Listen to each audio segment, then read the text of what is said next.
you.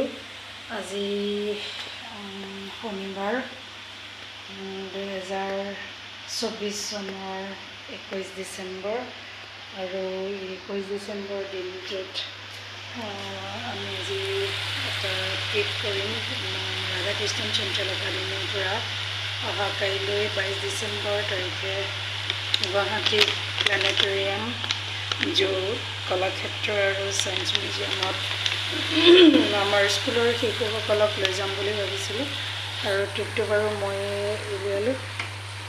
আজি মৰ্ণিঙতে এগৰাকী বাইদেৱে ফোন কৰিলে, গাৰ্জেণ্ট অভিভাৱক। তেখেতে ক'লে মিছ ওটছটো বাৰু কেনেকৈ বনাম।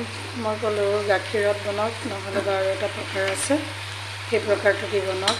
মই প্ৰথমে এইদৰে বন্ধাকবি, ফুলকবি, গাজৰ, লেচেৰা মাহ আৰু মটৰ, আলু এইদৰে খিচখিচকৈ কাটি ল'লোঁ আৰু ভাজি ল'লোঁ। তাৰপিছত মই এই ওটছটো ভালদৰে ভাজি হোৱাৰ পিছত তাত দি দিম আৰু দি পেলাই অকণমান চাহী গৰম মছলা ছটিয়াই দিম, বা আপোনালোকে মেগী মছলাও ইউজ কৰিব পাৰে। সেইদৰে তেখেতক মই বুজাই দিলোঁ আৰু তেখেতে বনাবলৈ ৰেডি হ'ল আৰু তাৰ কাৰণে ময়ো বাৰু বনাই দেখুৱাই দিওঁ বুলি ভাবিলোঁ। এয়া মই বনাই আছোঁ আৰু ভাত, দালি আৰু মাছ ফ্ৰাই কৰি হৈ গ'ল। এতিয়া মই সেই ওটছৰ ৰেচিপিটো বনাই আছোঁ। যিহেতু উপদেশতকৈ আৰ্হি ভাল, গতিকে সেই ভাবি মই আকৌ এইটো বনাবলৈ ৰেডি কৰিলোঁ। তো আপোনালোকেও বনাই খাবচোন কেনেকুৱা লাগে, আৰু বোধ কৰোঁ বেলেগ বেলেগ প্ৰকাৰে বনায়। মই নিমখীয়াকৈ অৰ্থাৎ মছলা ওটছ হিচাপে এইদৰে বনাবলৈ ল'লোঁ। কেনে হয় জনাবচোন। ভাল লাগিলে লাইক কৰিব, কমেণ্ট কৰিব আৰু ছাবস্ক্ৰাইব কৰিব।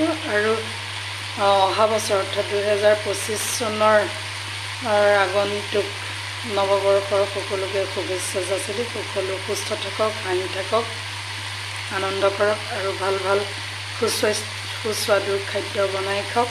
আৰু আমাৰ ছাত্ৰ ছাত্ৰীসকলক যিহেতু মই নিম বুলি সংকল্প ল'লোঁ, অভিভাৱকসকলো যাব বাৰু, তথাপি বহুতে নাযায়। গতিকে এই কাৰ্যটোত যাতে মই কৃতকাৰ্যতা সফল হওঁ, তাৰে আপোনালোকৰ পৰা আশীষ বিচাৰিলোঁ। আজিৰ ভিডিঅ'টো ইমানতে সামৰণি মাৰিলোঁ। ধন্যবাদ। ভাল পালে লাইক কৰিব, ছাবস্ক্ৰাইব কৰিব আৰু মোক কমেণ্ট দিব আৰু সকলোকে আশীৰ্বাদ দিব।